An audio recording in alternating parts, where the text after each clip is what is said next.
Oh, it's a fun time. It's muscle building time. You're gonna love this episode. We love talking about this stuff. Oh, by the way, we're gonna give somebody free access to MAPS Prime so you can get better mobility, better connection, build more muscle, get better performance, and look amazing. That's what happens when you do those things. You look amazing. Here's how you can win access to MAPS Prime. Leave us a comment in the first 24 hours. Help us with the YouTube algorithm, okay? If we pick your comment as the winner, you'll get free access to MAPS Prime. You also want to subscribe to this channel and turn on your notifications so you know when we comment underneath and say, hey, guess what? You won a free program. Also, we are running a promotion right now. MAPS Prime, MAPS Prime Pro, and the Prime Bundle, all 50% off. You can find them at mapsfitnessproducts.com. Just use the code June Prime. That's right, June Prime with no space for the discount. All right, enjoy this podcast. Let's talk about the 11 ways to build muscle faster. Faster. Everybody wants to build muscle, but everybody wants to build it faster. Hell yes, I do. No, this is a good topic because actually I think what's going to happen in this discussion is people will listen and realize that they're not doing something from what we're talking about here. You know, building muscle's tough. It's not easy. It's funny. I talk about this on a lot of podcasts I'm on now, especially when I'm talking about to women about building muscle, is that it's not an easy process. It takes a lot of time. It can be very challenging. And oftentimes there's things that we do or don't do that just slow the process down. Mm-hmm. And some of them are simple, but oftentimes overlooked. So I think we should definitely cover this subject because I know these are pitfalls I ran into that I had issues with. My clients did. Well, I'm also excited to do this too because a lot of times you may be building muscle and you don't think you are.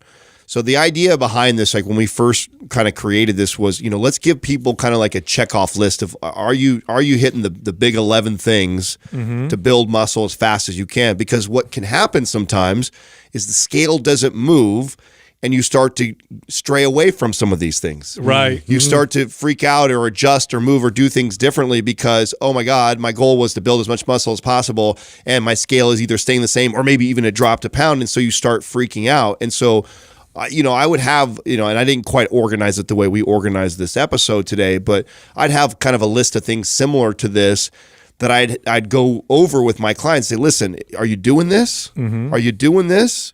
If we're doing all these things, okay, and I promise you, we're changing your body composition. Even if you think we're not, we're on the right track. We're checking all the boxes. Right. Now, the first thing, which I think is the most important and the most basic, is to focus on strength. Now, I know eventually when you get advanced, this one changes because you're not going to get stronger forever all the time. If that were the case, I think I'd be lifting thousands of pounds in each one of my exercises. So at some point this changes.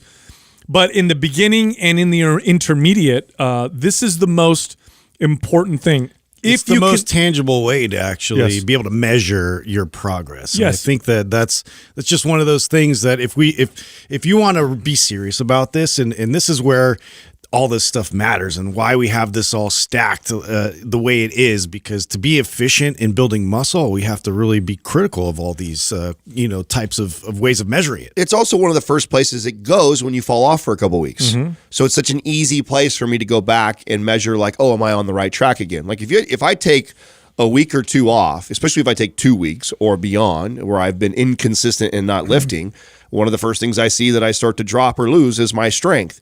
So it's also one of the best ways for me to know that, okay, I'm back on the right track when I start to see that go up. And your measure is not, oh, what's my PR? And I'm not PRing now. It's like, where did you start when you got progress. back? Where did I start when I got back into training again or back to being consistent with all the things I'm doing now, and how am I progressing from there? Yeah, some of the best advice I got as a kid working out was exactly this. We had a family friend who used to be a bodybuilder. He was a chiropractor. And as a kid working out, anytime we'd see this person, I was always like, oh man, I can't wait to ask him questions because he was the buffest guy that I knew. And I remember one day I took him aside and I built up the courage to ask this guy. And I said, hey, what's the most important things I can do? And he said, eat a lot of high quality food, and get strong. And I remember thinking, like, what do you mean just get strong? He goes, look, if you double your squat, if you double your bench press, I promise you'll be bigger.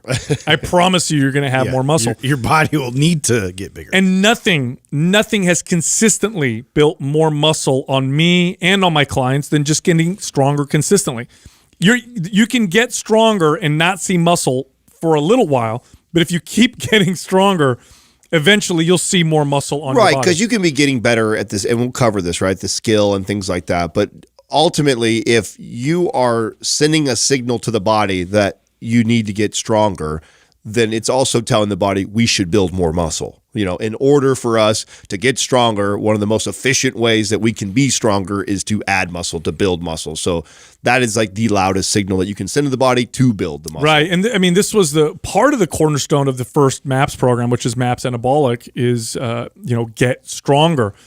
And people who don't necessarily focus on this, who go to the gym and focus on the burn or the sweat or the pump, they'll follow a program like that and they'll be like, I can't believe the results that I'm getting. I'm like, well, yeah, strength is the foundational pursuit. That's the thing that, above all, that muscle does, is it contracts and allows you to move things, lift things. And as those muscles get bigger, you can lift more. So focus on strength, especially if you're in that beginner to intermediate stage, especially if you're in the first few years of your training career. If you get stronger at some of those very important exercises, your squats and your deadlifts and your overhead presses and your bench presses and your rows, and you do so consistently, you will build muscle. That's just basically the bottom line. Now, the second one, also very important, and this one took me a long time to figure out, was training frequency. I'm old enough to remember when we were all told to train each body part once a week. Mm-hmm. This was law. This wasn't just a recommendation. This was the law. If you wanted to build muscle, how dare you work out your shoulders more than once a week? You have to rest them for 7 days. Well, yeah. What a mistake. The thing there is the rest, because we know that rest is a vital component in building muscle, but their definition of the rest was just off, right? So we would destroy one muscle group and we'd think the rest of the week we have to stay away from that muscle group and let it build back and develop as it should. But really what we should be doing is adding more activity to aid in the recovery of it, and actually helps to promote a muscle group more effectively, and to be able to touch that same muscle group with a bit less intensity so we can get more volume. Well, I remember even as a trainer, I actually misunderstood this. I thought, and I even taught this for a while, that if my body was sore still, there's not only do I not need to train that muscle again. It was bad. It was bad. Yeah. That and I used to say it like this, that, you're tearing and breaking down when you go in and you train and when you intensely train. And if you come back in 2 or 3 days and that muscle is still sore and you go train it again, you're just tearing and breaking down again, and you're never allowing yourself to repair and grow. Mm-hmm. So, and there's some truth to this, but I abused it to the point where I thought, okay, it was all about intensely training and hammering the muscle as hard as I could, and then it's all about giving it as much rest as I possibly could, then hit it again. And I would never want to touch that muscle for at least 7 days before I did it again. Bro, this was such a mind-blowing revelation for me the first time I applied this. And by the way, when I'm talking about frequency, I mean that your volume and your intensity are still controlled, but the amount of times you train the muscle is more often. So what I mean by that is it's the difference between, let's say, hitting your chest on Monday for 21 sets versus doing 7 sets 3 days a week. Yeah. You're still doing 21 sets for the whole week. Same amount, but the difference is, rather than doing them all in one workout, you've got triple the frequency. Triple the frequency with the same volume will give most people better results. And I find this to be more true, especially for people who really have a challenge building muscle. Hard gainers seem to do the best with this, where I take their total volume and I divide it up among more frequent workouts. They seem to do much better. And when I did this for myself, it blew my mind, partially because I was, Adam, like you, I thought, oh, you never train a muscle group more than that, more frequently, especially if it's sore.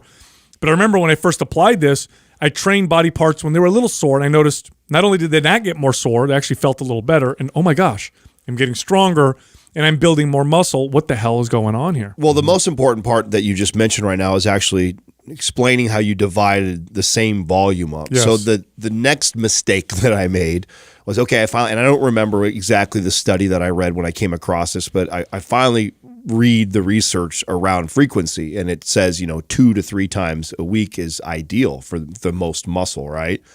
So then all I did was take the same level, intensity mindset that I was that one day a week. Just doubled the sets. And then I doubled it or tripled it, throughout the week. And then I didn't see that much progress from that whatsoever. So you have to understand that as you increase frequency, you also have to reduce the intensity. And intensity can be driven because of by reducing it through volume, or then how hard or how hard you're training in the workout. Because that is where that part is true that I believed before, which is if you are hammering it that hard 2-3 times a week and never allowing the body to ever recover, then you can get stuck in that recovery trap. Yes, and now here's the thing. A lot of the things that get communicated in the fitness space, especially in the early days, were coming from these really genetically gifted individuals. And I use this example all the time to illustrate kind of what I'm talking about. But if you look at the genetic ability of your body to build muscle, there's a spectrum, right? On one end is very, very, your body just doesn't build muscle. On the other end are your bodybuilders. Most of us are somewhere in the middle. And to use a different example, if you look at height is a good example of this, right? On one end, you have people who are 7 feet tall. The other end, you have people with dwarfism, right? In real life, forget watching basketball games, forget going to NBA. How often have you ever seen someone that's 7 feet tall, right? Yeah. Almost never. If you did, you'll remember it because it's so rare. That's how rare extreme muscle building genetics are. Now, why is this important? Because a lot of the information we got and still permeates comes from these genetically gifted individuals that make up 0.01% of the population. Part of what makes them genetically gifted is they send a muscle building signal and their body is in positive building mode for a week or 2 weeks. The average person, that signal lasts like 24 to 48 hours. It's gone after that. After that, your body's not trying to build more muscle, even if you're sore.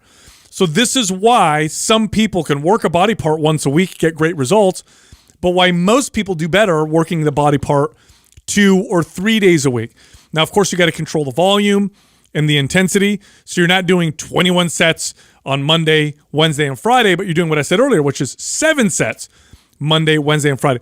But there's other benefits to this. Number one, you're fresher for all 7 sets, right? Because if you do 21 sets in one workout, by the time you get done with 6 or 7 sets, the rest of the workout is like you're just kind of hanging in there and you're getting a pump. But when you're fresh, you tend to focus on more effective exercises. You're stronger. You don't do these finishers that tend to be at the end of this long, super long workout. You do the more effective, and you have this triple frequency, and you also practice more often. Well, yeah, practice. That's where the athletic mind, kind of went in this direction and realized, like, if you look at it like I'm playing in a high intensity game, like something like that's going to be a bit damaging on the body. But if I was to do that multiple times a week, and that's going to be taxing on your body. It's the same type of mentality going into the workouts. If that's always going to be my mindset of crushing this workout, it's going to be really taxing on your body. Your body's not going to have a chance to really fully recover versus practicing and going a little bit lighter, really practicing these same moves and adjusting things accordingly to then feel fresh, feel like you're energized, leading into, like, let's say every now and then you're going to test your abilities. Now the next one that I think goes hand in hand with increasing the frequency of how much you're training is also incorporating priming and mobility work. This was something too way later in my career I finally figured all this. This gets in the way for so many people for building muscle. I know. Well, I think as if you were to tell 22-year-old me about this, I know that it would be tough to get it through to my head. It would tough to, because I would see it as like, this is like, this is like yoga, flexibility stuff. Like, I'm trying to build as much muscle as I possibly want. I'm not getting sore from this. I'm not sweating from this. It's not really hard. Like, I'm spending 10 minutes before I get started in my workout. I could be doing 3 more sets of something intensely inside my workout. And so the young kid in me thought it was a waste of time in my pursuit of building the most muscle. It wasn't till later did I realize how much this would accelerate my muscle building process. No, if you could give a score, I should say, to an exercise. Let's say you could give squats a 10, right? On a scale of 1 to 10 for building muscle, let's say squats score a 10. That doesn't mean doing squats any way you want will give you a 10. The 10 comes from squats done well, full range of motion, being connected, feeling in the muscles that are supposed to be worked. Good control. Good control. That's what gives it the 10. The worse you do squats, the less points you get for doing them in terms of its muscle building ability. I think back to when I was a kid, working out, the first time I started doing squats. I remember the difference in my leg development from doing half squats to doing full squats. It was like a completely different exercise. Same thing with shoulder presses. Same thing with the bench press, right?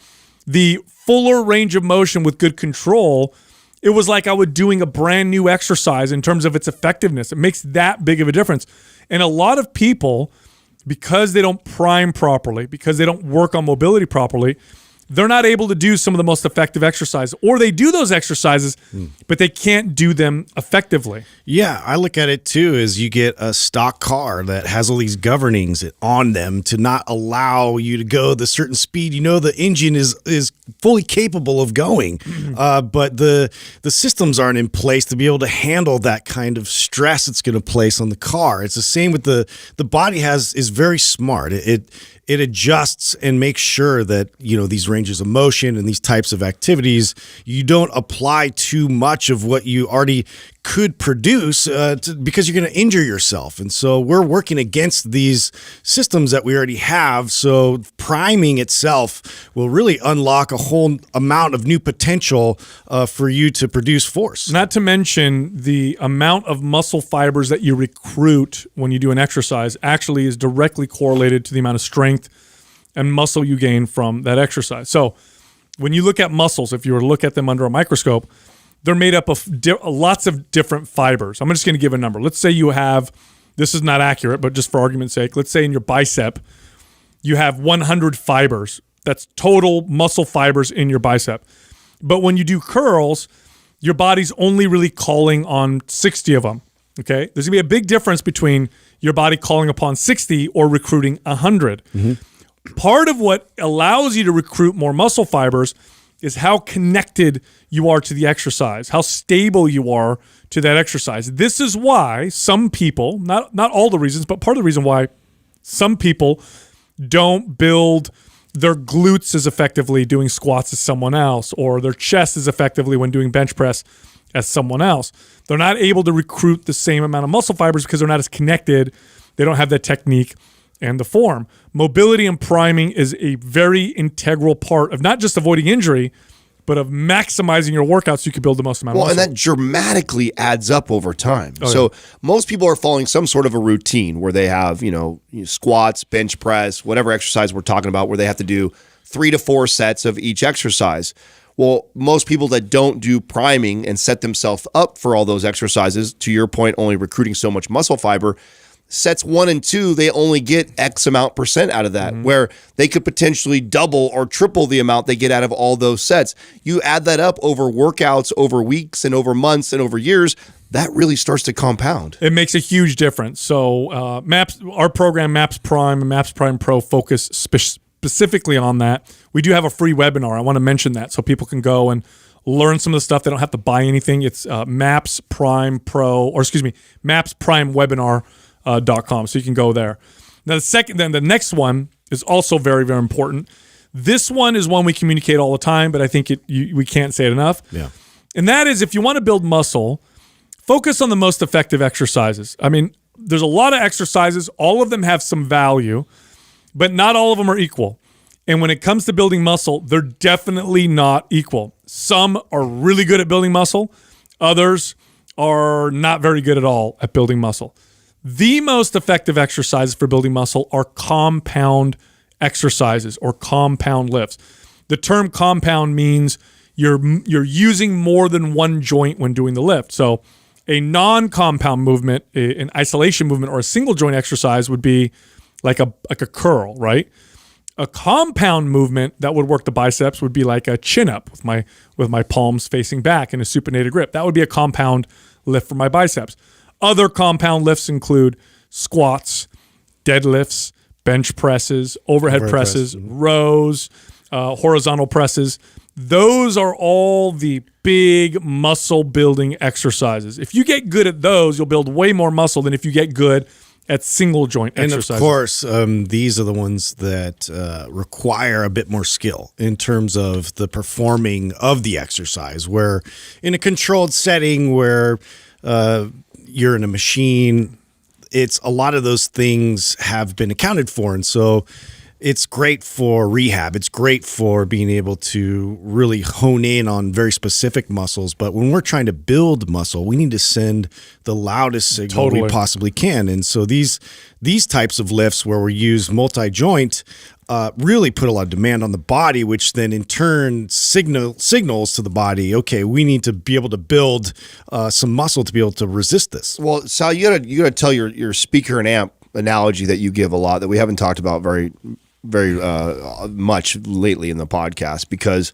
there is this movement right now in the muscle building community around, doing these exercises where you feel it the most in it, and that's more important than these compound lifts. In fact, I know there's a lot and there's very smart, intelligent people that are promoting this message, which I think is a terrible message for the masses, which is this, you don't need to do squats, you don't need to do these compound lifts, you can do exercises that target the quads or target the hamstrings or target the glutes better.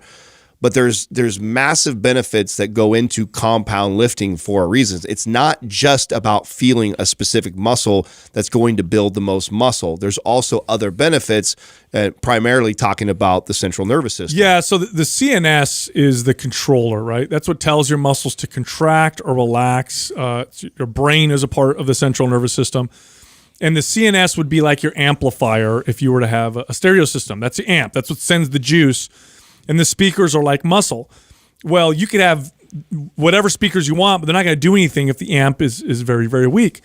And training your central nervous system leads to better muscle fiber recruitment and a louder muscle building signal. Compound lifts are a loud signal. Isolation lifts are not. You don't believe me? Go do a set of leg extensions to failure and then go do a set of barbell squats to failure and tell you how you feel afterwards, right? It's a very loud, very big signal. And it calls upon your body to elicit the strongest adaptation response. Remember, adaptation is what we're looking for when we're working out. Our body's trying to get better at what we're telling it to do. Compound lifts are just way more effective, partially because they activate so much muscle in the body. They tell everything to turn on. Your CNS is loud when you're doing these exercises. And so it's like nothing's going to build more muscle.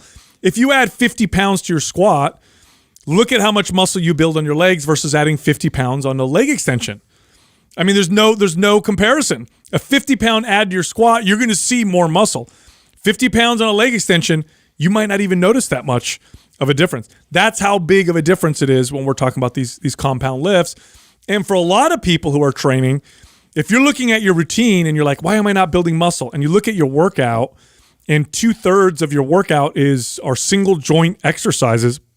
Okay, you got to flip that. 2/3 should be compound. 1/3 should be the single joint isolation movements. Now, this next one is really funny. I'm going to tell a story, kind of illustrate what it's all about. I remember years ago, I got this guy that hired me, his kid. He was 17 years old, and he wanted to get bigger. He wanted to build more muscle. And so when I talked to him, and he wanted to hire me, and so we started talking about his routine.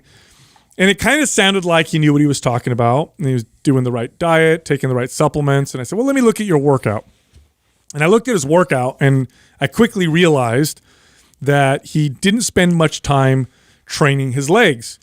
And so I asked him, I said, this is common for people, right? They'll not focus on a body part because it may be not flashy for them or whatever.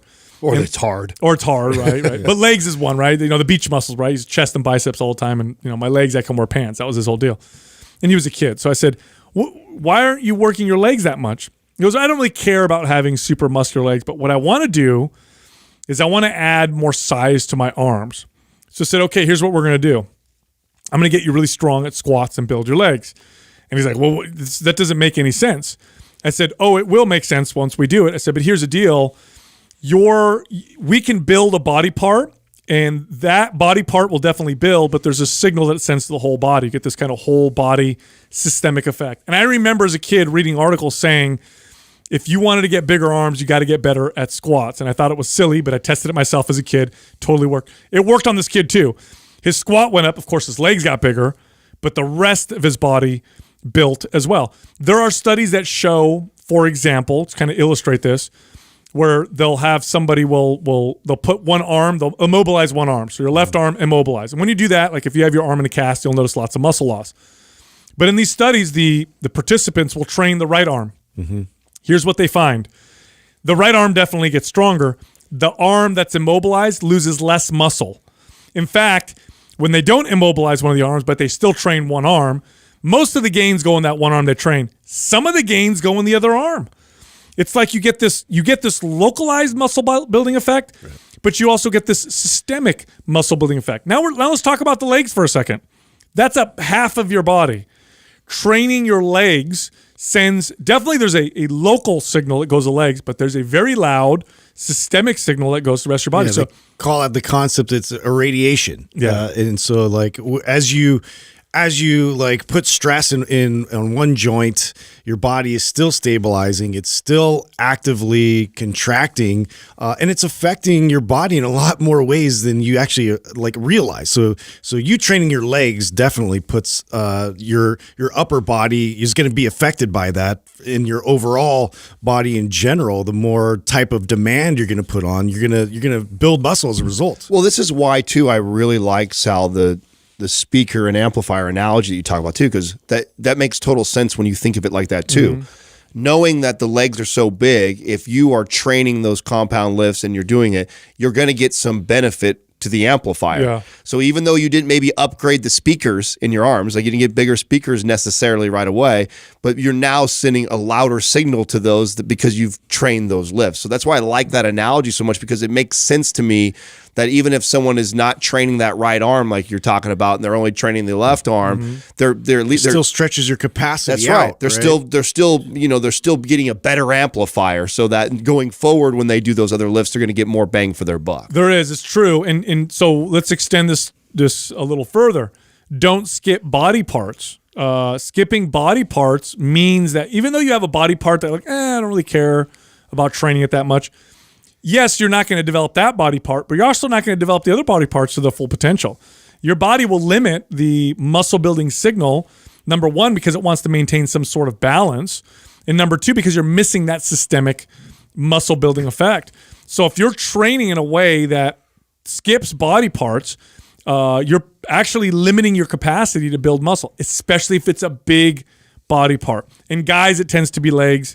In women, it tends to be like chest. I've had a lot of female clients. I don't need to train my chest. I'm like, but you want nice shoulders? You want nice back? Well, yeah. Well, let's train your chest and see what happens. And sure enough, they would notice better results in the rest of the body.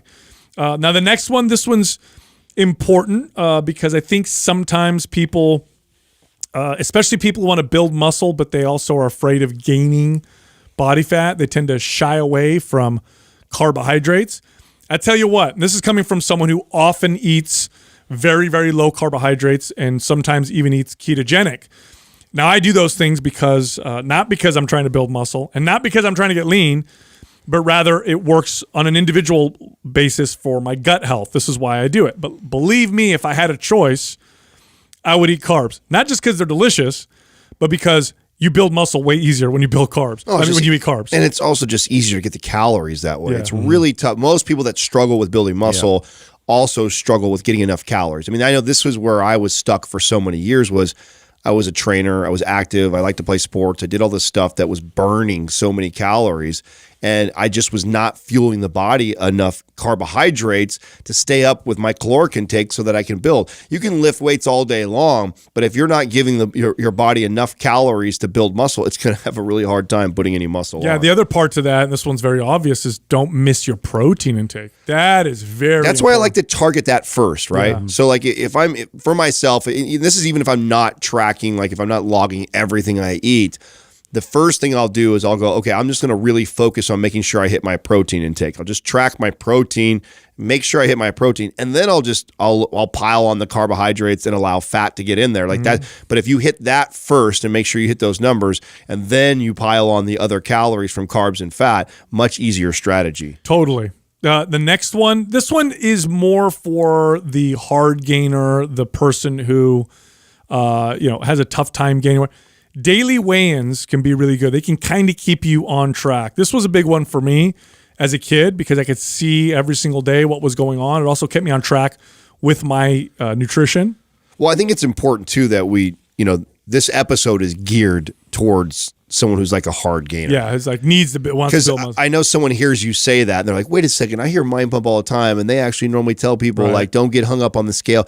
You got to remember who we're talking to right now. I don't think that weighing every single day for the person who has body image issues and is got freaked out about the scale going up or down. This is for the person who is who's struggling to build muscle, and being able to check in on the scale as far as an accountability piece to see where you're at.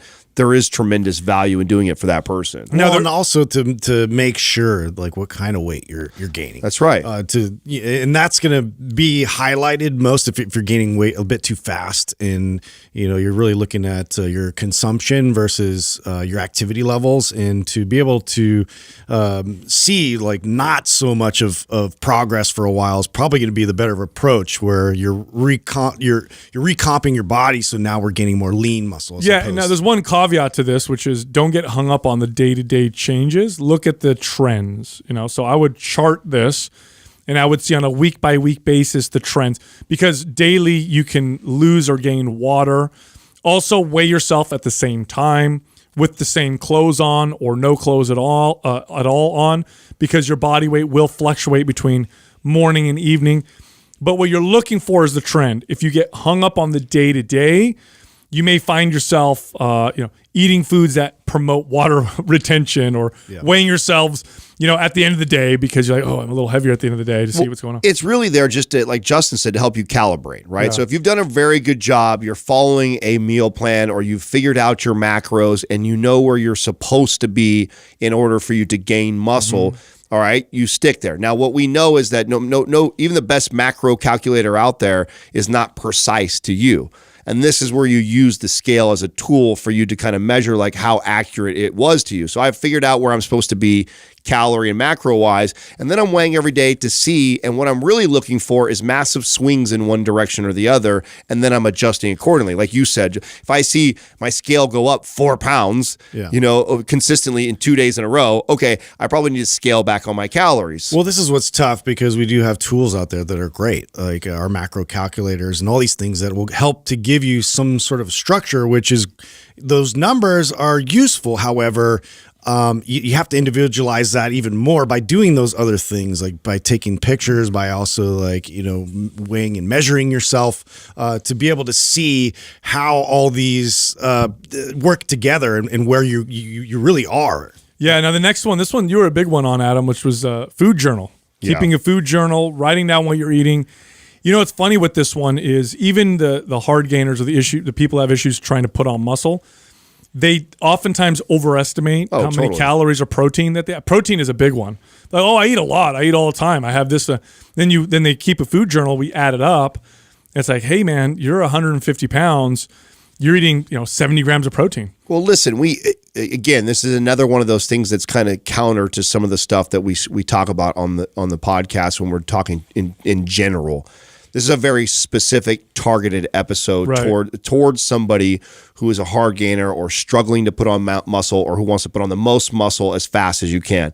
If you're trying to put on as much muscle as you possibly can, as fast as you can, then these types of things, this is where this becomes important. Like, you can't tell me that that's your goal, and then you say, I don't really feel like tracking though, because then I'm going to challenge you. Say, well, we're not going to build the most muscle the fastest if you're not willing to do that work, because I've got to be able to track with you and then recalibrate if we need to. So that's why you want to do this. And then and to your point, Sal, almost everybody either overestimates or underestimates. I still, to this day, Like before I even started tracking just recently again, I was going, okay, I think I'm around this, or I'm kind of guessing where I'm at. As soon as I start writing down, I'm always off a little bit. Specific goals, I mean, they require just more attention to detail. And that's just the bottom line. I mean, there's a lot of healthy approaches out there where we can sort of go through intuitively what I feel is good for my body and what I want to train for the day and all that kind of stuff for lifestyle. But when we're really trying to focus in on gaining muscle and like how to do that in the most,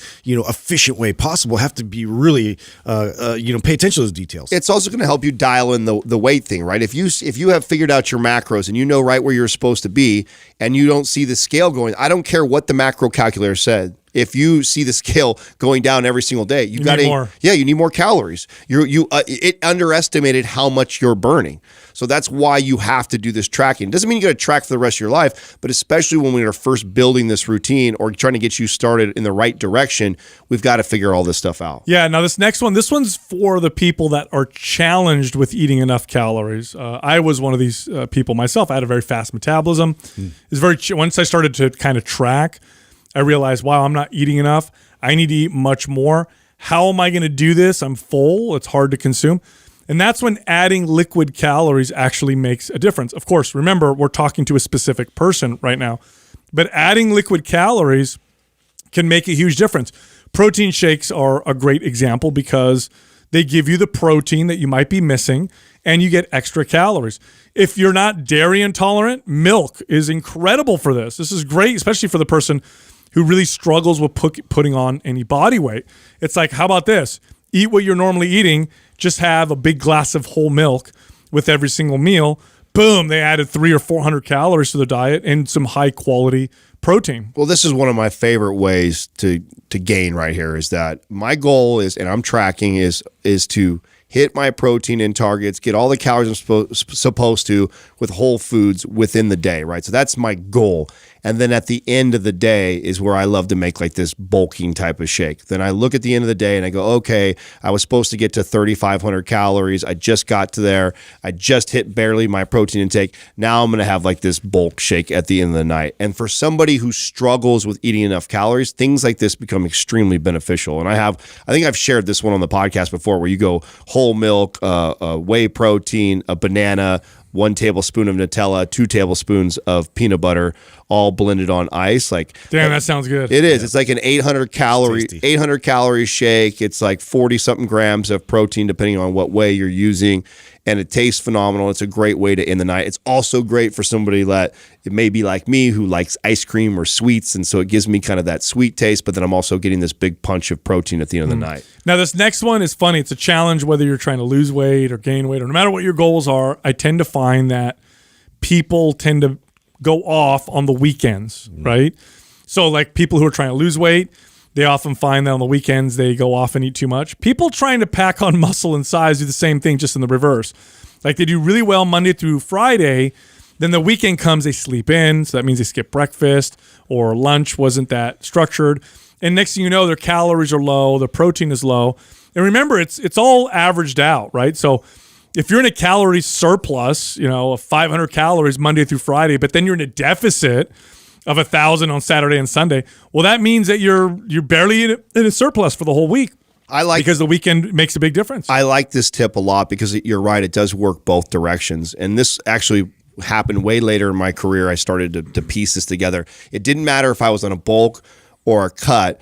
I just started to say, okay, I'm not going to tell myself I can't have these foods during the week. I'm going to stop just doing it on Saturday and Sunday, and I'm going to start making Saturday and Sunday my more dialed in days. And then if I want to have these other things or I want to take a day off from lifting, I'm going to schedule those days somewhere in the week. And what I found would happen is when I organized my weekends, when I got work and I got all these things that are already scheduled in my day during the week, I'm much better on the diet. I'm more consistent with my workouts. So if I just made it a goal that I'm going to be dialed on the weekends, and I said, and then I'll give myself flexibility if I want it or the freedom to take a day off or whatever during the week, what I found was I was more consistent when I did this that. Is just true with any goal. I mean, that I've found in my career and with clients in general, it's just during the week, people are just tend to be more structured and have that going for them. And so they could just add this in. They're more regimented about it. If this is a specific goal of yours, to be able to carry that into the weekend is going to do wonders for you. Yes. Now this last one, boy, did this take me a long time to figure out. How long did it take you guys to figure out the sleep component when it came to putting on muscle? Oh man, that wasn't until forever. It wasn't until way later because we've openly. I'll sleep when I'm dead. That's right. Yeah. We openly have discussed the young 20-year-olds that we all were, and all saying that sleep is overrated, and I'd work out and do things till late at night and get up super early every. I didn't realize because it's one of those ones that it's not like. You can get away with not going to bed early, and you think that you're fine. Yeah, you don't see a swing in any direction right away. It's not like you get one bad night of rest and then the next day you lose 5 pounds of muscle. Right. It's got a compounding effect, and the body is resilient as shit, so it'll adapt to whatever you make it do all the time. You'll be able to get through your day. That's right. And you'll be able to take a pre-workout and get your workout, but are you maximizing? No. I remember when I first kind of started to peer into this. I still didn't learn my lesson, but I did enjoy some incredible benefits. I had been reading articles and books, and I remember I had read a few books, and each one of them made this big deal about getting enough sleep. And I remember finally saying, all right, let me see what the deal, because I was one of those kids that like I could get away with 5 hours of sleep and I was totally fine. I thought, oh, this is not for me. Well, anyway, I remember thinking, that's it. The next 30 days, I'm going to make a concentrated effort to go to bed early, to sleep at least 8 hours every single night, which was a big improvement for me, and to see what happens. And sure enough, I gained like 4 or 5 pounds of muscle in that month. Now, the reason why I didn't keep doing it is because I was a hard-headed kid, and sleeping is boring, and being awake, there's all kinds of things you could do. Later on, as an adult, I put this together, and its importance, and it's important for many other things aside from just building muscle. But I tell you right now, especially hard gainers, I'd say probably 7 out of 10 times, 70% of the time, when someone comes to me and says, man, my body doesn't build muscle, sleep is always an issue. Like 70% of the time I look at their sleep and I go, oh, well, you're only sleeping 6 hours. Oh, you don't value it until you can't get it anymore. It's just like everything else, like I didn't really realize the power of it until I couldn't sleep as much, and I had to get up and I had to do all these responsibilities now that I had in front of me, didn't allow me to sleep and go through that like I used to. But again, it was always like I was working against my body is how I felt when I wasn't getting sleep. So it didn't even matter if I was young and resilient and all those things. I could have benefited from it massively if I would have applied a structure to that, where I had an allotted amount of time for me to sleep and recover. It was like I'm always like playing that catch-up game, which I'm sure a lot of young people can relate to. Well, wouldn't you say, Sal, too, that a big part of that too is just what's going on hormonally and like with insulin and cortisol? Oh, and man. I mean, those are such key indicators on you building muscle or burning body fat. And when your sleep is off, when your circadian rhythm is off, that throws a lot of that off. And so big time. Right. And your body telling your body that it's going to build muscle or burn body fat when those are all out of whack is just really tough. If someone made a bet with me and gave me money and said, let's see how fast you could lower your testosterone or someone else's testosterone, and you can only do one thing. The one thing I would do is do sleep deprivation. It's guaranteed to hammer your anabolic hormones. Your growth hormone goes to shit. Your testosterone totally drops. Cortisol goes up. Your body actually primes itself to reduce muscle and store body fat. Lots and lots of literature on the connection between bad sleep and fat gain, or bad sleep and performance reductions. Sleep really primes the body with these beneficial hormones that oftentimes people take exogenously to build more muscle. You produce less melatonin, which means you produce less growth hormone, which now means your body's becoming, it's not going to burn body fat as well. Your insulin sensitivity starts to drop. Insulin's also very anabolic. In women, you see these imbalances between estrogen and progesterone just from not getting great sleep. And by the way, it's not just getting terrible sleep that does that. It's getting anything less than optimal. You start to see those changes. Literally. So it is a spectrum, meaning the best sleep you get gives you the best results. Anything less than that is less than that. So it's not just the difference between great sleep and shitty sleep. Right. It's like, well, I get 7 hours or 6.5, but I think I'm okay. It'd be a big difference just by prioritizing it, getting 8 hours and allowing your body to kind of prime itself to build muscle. Now, a big part of this game is the mental game, right? We always talk about how you play mind games with yourself. If you're gaining and you're losing, I'm not sure. I look at myself in the mirror every single day. I can't tell. This is why I love using this episode. If you're somebody who struggles with building muscle and you think you're not building muscle, use this as a checkoff list and start checking off all these things. If you're doing all these things, I promise you're heading in the right direction. If you're doing all these things and you're following a good program and a routine, I promise the body composition is changing. You're probably building muscle. Hopefully you're also burning some body fat. So even if you're not seeing this huge fluctuation on the scale, or you're not getting people every single day complimenting you, telling you you're getting massive and building all kinds of muscle the next day, be patient, stay with it, and just get good at all 11 of these things. Very well said. Look, if you like our information, head over to mindpumpfree.com. We have lots of free stuff that we offer all of our listeners. Great free information, mindpumpfree.com. You can also find all of us on Instagram. So you can find Justin at mindpumpjustin, me at mindpumpsal, and Adam at mindpumpadam. Are there some generic parameters as far as what you would tell them to, stay your saturated fat under this, or it should be only this percent? It really doesn't even matter. So here's the other thing. If you're in a calorie deficit and you're losing weight, everything else makes no difference. Like all your cardiovascular risk factors that we can measure go down. Like they've done studies where people are in a